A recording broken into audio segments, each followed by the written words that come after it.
Chapter 14. The Hound of the Baskervilles. One of Sherlock Holmes's defects, if indeed one may call it a defect, was that he was exceedingly loath to communicate his full plans to any other person until the instant of their fulfilment. Partly it came, no doubt, from his own masterful nature, which loved to dominate and surprise those who were around him. Partly also from his professional caution, which urged him never to take any chances. The result, however, was very trying for those who were acting as his agents and assistants. I had often suffered under it, but never more so than during that long drive in the darkness. The great ordeal was in front of us. At last we were about to make our final effort, and yet Holmes had said nothing, and I could only surmise what his course of action would be. My nerves thrilled with anticipation when at last the cold wind upon our faces and the dark void spaces on either side of the narrow road told me that we were back upon the moor once again. Every stride of the horses and every turn of the wheels was taking us nearer to our supreme adventure. Our conversation was hampered by the presence of the driver of the hired wagonette, so that we were forced to talk on trivial matters when our nerves were tense with emotion and anticipation. It was a relief to me, after that unnatural restraint, when we were at last past Franklin's house and knew that we were drawing near to the hall and to the scene of action. We did not drive up to the door, but got down near the gate of the avenue. The wagonette was paid off and ordered to return to Coombe Tracey forthwith, while we started to walk to Merripit House. "Are you armed, Lestrade?" The little detective smiled. "As long as I have my trousers, I have a hip pocket, and as long as I have my hip pocket, I have something in it." "Good. My friend and I are also ready for emergencies." "You're mighty close about this affair, Mr. Holmes. What's the game now?" "A waiting game." "My word, it does not seem a very cheerful place," said the detective with a shiver, glancing round him at the gloomy slopes of the hill and at the huge lake of fog which lay over the Grimpen Mire. "I see the lights of a house ahead of us." "That is Merripit House and the end of our journey. I must request you to walk on tiptoe and not talk above a whisper." We moved cautiously along the track as if we were bound for the house, but Holmes halted us when we were about 200 yards from it. "This will do," said he. "These rocks upon the right make an admirable screen." "We're to wait here?" "Yes, we shall make our little ambush here. Get into this hollow, Lestrade. You have been inside the house, have you not, Watson? Can you tell the position of the rooms? What are those latticed windows at this end?" "I think they are the kitchen windows." "And the one beyond, which shines so brightly?" "That is certainly the dining room." "The blinds are up. You know the lie of the land best. Creep forward quietly and see what they are doing. But for heaven's sake, don't let them know that they are watched." I tiptoed down the path and stooped behind the low wall which surrounded the stunted orchard.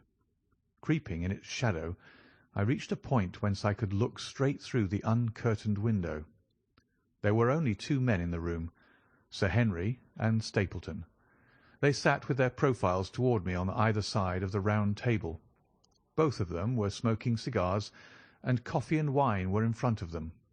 Stapleton was talking with animation, but the baronet looked pale and distrait. Perhaps the thought of that lonely walk across the ill-omened moor was weighing heavily upon his mind. As I watched them, Stapleton rose and left the room, while Sir Henry filled his glass again and leaned back in his chair, puffing at his cigar. I heard the creak of a door and the crisp sound of boots upon the gravel. The steps passed along the path on the other side of the wall under which I crouched. Looking over, I saw the naturalist pause at the door of an outhouse in the corner of the orchard. A key turned in a lock, and as he passed in there was a curious scuffling noise from within. He was only a minute or so inside, and then I heard the key turn once more, and he passed me and re-entered the house. I saw him rejoin his guest, and I crept quietly back to where my companions were waiting to tell them what I had seen. "You say, Watson, that the lady is not there?" Holmes asked when I had finished my report. "No." "Where can she be, since there is no light in any other room except the kitchen?" "I cannot think where she is." I have said that over the great Grimpen Mire there hung a dense white fog.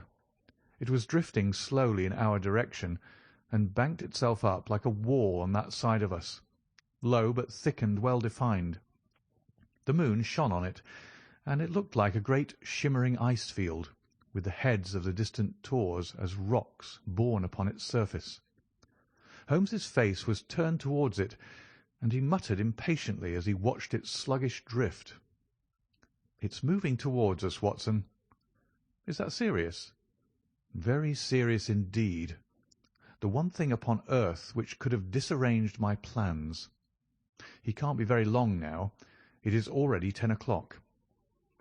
Our success, and even his life, may depend upon his coming out before the fog is over the path." The night was clear and fine above us. The stars shone cold and bright, while a half-moon bathed the whole scene in a soft, uncertain light. Before us lay the dark bulk of the house, its serrated roof and bristling chimneys hard outlined against the silver-spangled sky. Broad bars of golden light from the lower windows stretched across the orchard and the moor. One of them was suddenly shut off. The servants had left the kitchen. There only remained the lamp in the dining-room, where the two men, the murderous host and the unconscious guest, still chatted over their cigars. Every minute that white woolly plain which covered one half of the moor was drifting closer and closer to the house. Already the first thin wisps of it were curling across the golden square of the lighted window. The farther wall of the orchard was already invisible, and the trees were standing out of a swirl of a white vapour. As we watched it, the fog wreaths came crawling round both corners of the house, and rolled slowly into one dense bank, on which the upper floor and the roof floated like a strange ship upon a shadowy sea. Holmes struck his hand passionately upon the rock in front of us, and stamped his feet in his impatience. "If he isn't out in a quarter of an hour, the path will be covered. In half an hour we won't be able to see our hands in front of us." "Shall we move further back upon high ground?" "Yes, I think it would be as well." So, as the fog bank flowed onward, we fell back before it until we were half a mile from the house.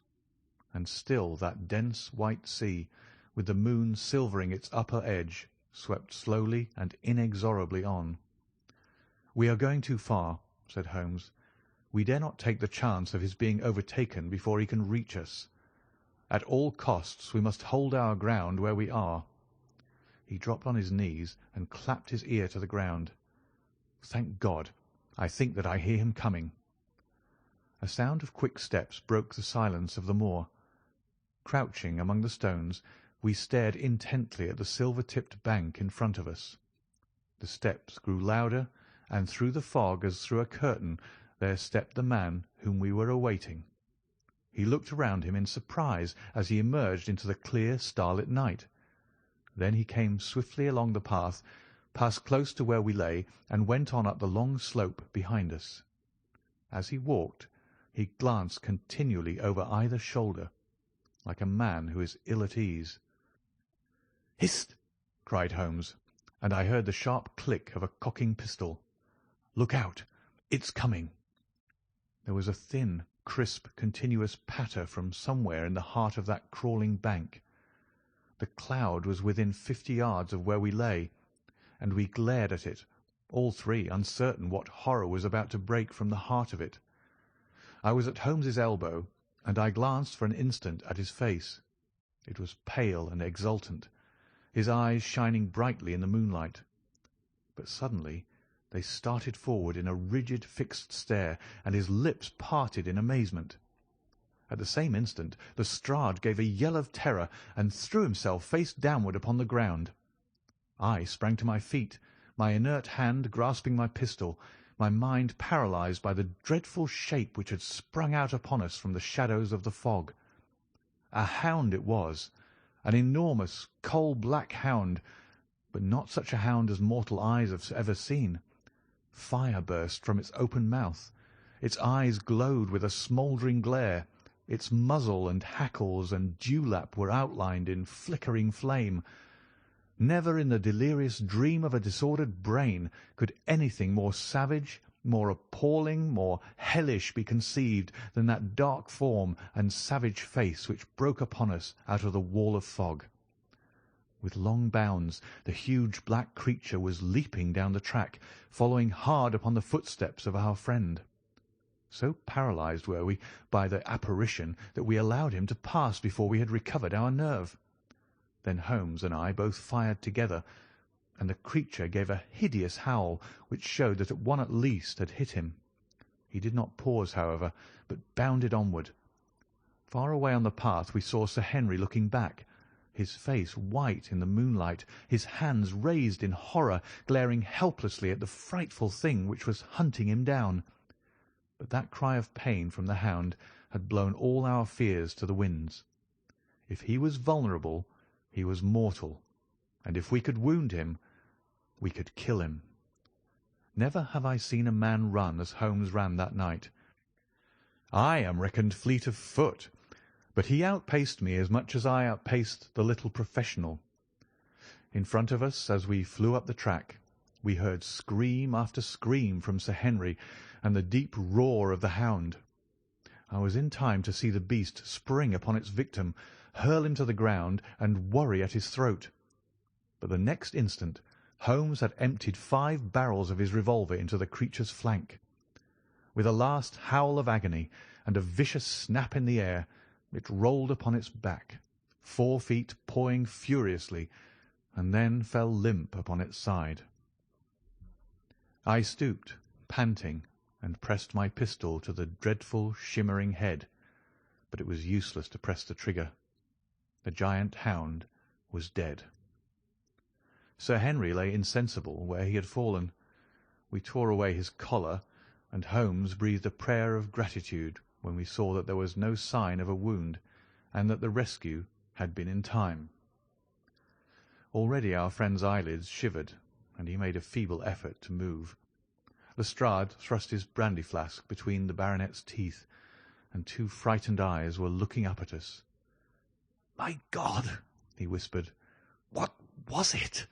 What in heaven's name was it?" "It's dead, whatever it is," said Holmes. "We've laid the family ghost once and forever." In mere size and strength it was a terrible creature which was lying stretched before us.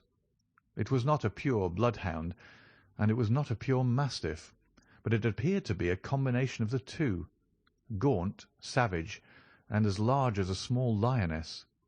Even now, in the stillness of death, the huge jaws seemed to be dripping with a bluish flame, and the small, deep-set, cruel eyes were ringed with fire. I placed my hand upon the glowing muzzle, and as I held them up my own fingers smouldered and gleamed in the darkness.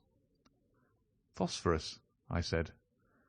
"A cunning preparation of it," said Holmes, sniffing at the dead animal. "There is no smell which might have interfered with his power of scent. We owe you a deep apology, Sir Henry, for having exposed you to this fright. I was prepared for a hound, but not for such a creature as this, and the fog gave us little time to receive him." "You have saved my life." "Having first endangered it. Are you strong enough to stand?" "Give me another mouthful of that brandy, and I shall be ready for anything. So, now, if you will help me up, what do you propose to do?" "To leave you here. You are not fit for further adventures tonight.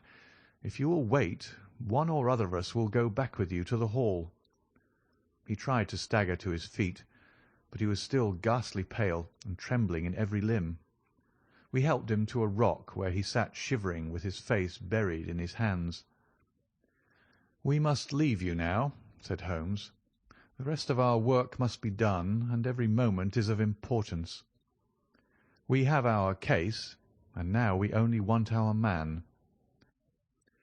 "It's 1,000 to 1 against our finding him at the house," he continued, as we retraced our steps swiftly down the path. "Those shots must have told him that the game was up." "We were some distance off, and this fog may have deadened them." "He followed the hound to call him off, of that you may be certain. No, he's gone by this time, but we'll search the house and make sure." The front door was open, so we rushed in and hurried from room to room, to the amazement of a doddering old manservant who met us in the passage. There was no light save in the dining-room, but Holmes caught up the lamp and left no corner of the house unexplored. No sign could we see of the man whom we were chasing. On the upper floor, however, one of the bedroom doors was locked. "There's someone in here," cried Lestrade. "I can hear a movement. Open this door." A faint moaning and rustling came from within. Holmes struck the door just over the lock with the flat of his foot, and it flew open. Pistol in hand, we all three rushed into the room. But there was no sign within it of that desperate and defiant villain whom we expected to see. Instead, we were faced by an object so strange and so unexpected that we stood for a moment staring at it in amazement. The room had been fashioned into a small museum, and the walls were lined by a number of glass-topped cases full of that collection of butterflies and moths, the formation of which had been the relaxation of this complex and dangerous man. In the centre of this room there was an upright beam which had been placed at some period as a support for the old worm-eaten balk of timber which spanned the roof. To this post a figure was tied, so swathed and muffled in the sheets which had been used to secure it that one could not for the moment tell whether it was that of a man or a woman. One towel passed round the throat and was secured at the back of the pillar. Another covered the lower part of the face, and over it 2 dark eyes. Eyes full of grief and shame and a dreadful questioning stared back at us. In a minute we had torn off the gag, unswathed the bonds, and Mrs. Stapleton sank upon the floor in front of us. As her beautiful head fell upon her chest, I saw the clear red wheal of a whiplash across her neck. "The brute!" cried Holmes. "Here, Lestrade, your brandy bottle. Put her in the chair. She has fainted from ill usage and exhaustion." She opened her eyes again. "Is he safe?" she asked. "Has he escaped?" "He cannot escape us, madam." No, I did not mean my husband. Sir Henry, is he safe?" "Yes." "And the hound?" "It is dead." She gave a long sigh of satisfaction. "Thank God! Thank God! Oh, this villain! See how he has treated me!" She shot her arms out from her sleeves, and we saw with horror that they were all mottled with bruises. "But this is nothing, nothing. It is my mind and soul that he has tortured and defiled. I could endure it all, ill usage, solitude, a life of deception, everything, as long as I could still cling to the hope that I had his love. But now I know that in this also I have been his dupe and his tool." She broke into a passionate sobbing as she spoke. "You bear him no good will, madam," said Holmes.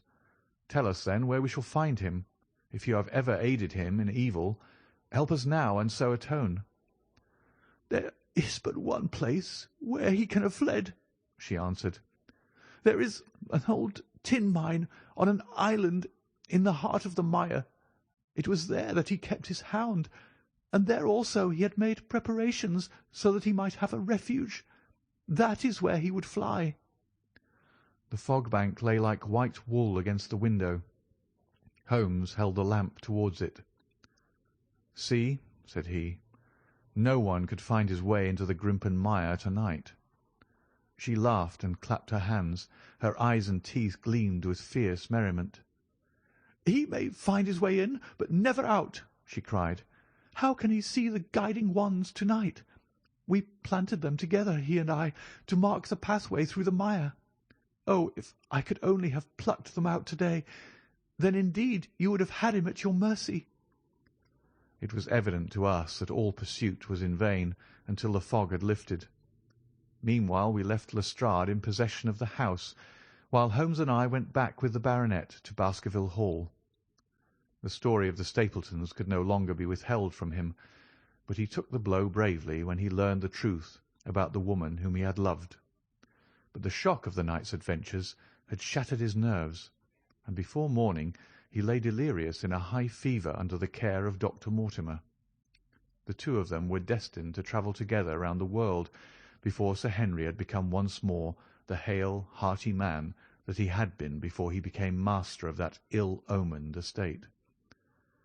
And now I come rapidly to the conclusion of this singular narrative, in which I have tried to make the reader share those dark fears and vague surmises which cloud our lives so long and ended in so tragic a manner.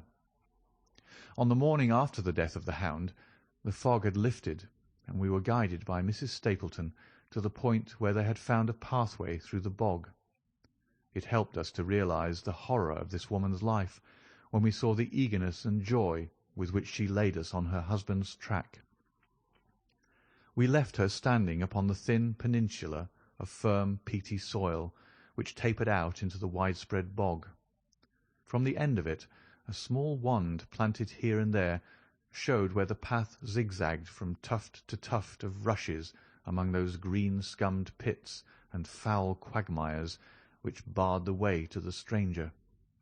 Rank reeds and lush, slimy water-plants sent an odour of decay and a heavy miasmatic vapour onto our faces, while a false step plunged us more than once thigh-deep into the dark, quivering mire which shook for yards in soft undulations around our feet.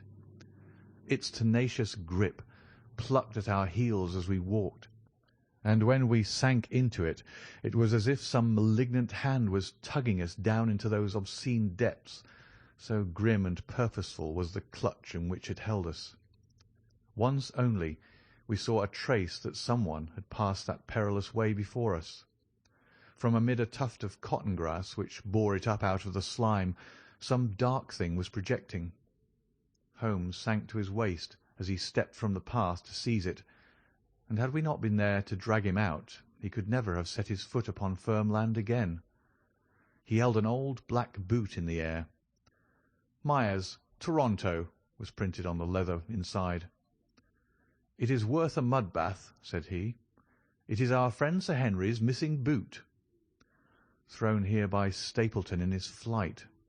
"Exactly. He retained it in his hand after using it to set the hound upon the track. He fled when he knew the game was up, still clutching it, and he hurled it away at this point of his flight. We know at least that he came so far in safety. But more than that we were never destined to know, though there was much which we might surmise. There was no chance of finding footsteps in the mire, for the rising mud oozed swiftly in upon them, but as we at last reached firmer ground beyond the morass, we all looked eagerly for them. But no slightest sign of them ever met our eyes. If the earth told a true story, then Stapleton never reached that island of refuge towards which he struggled through the fog upon that last night. Somewhere in the heart of the great Grimpen mire, down in the foul slime of the huge morass which had sucked him in, this cold and cruel-hearted man is forever buried. Many traces we found of him in the bog-girt island, where he had hid his savage ally.